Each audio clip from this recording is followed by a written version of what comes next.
এই দুটি ছবির মধ্যে একটি ছবিতে 3টি অমিল আছে, তা খোঁজো।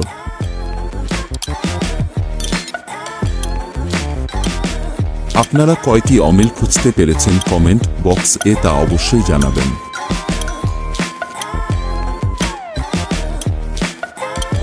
ভিডিওটি ভালো লাগলে একটি লাইক করে যাবেন।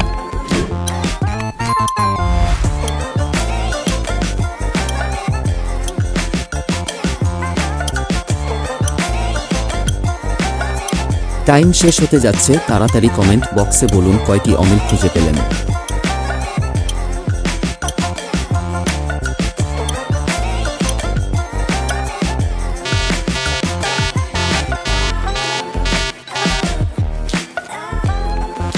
এইবার দেখে নিন আপনি কি সব অমিল খুঁজে পেয়েছেন। ভিডিওটি ভালো লাগলে একটি লাইক করে যাবেন।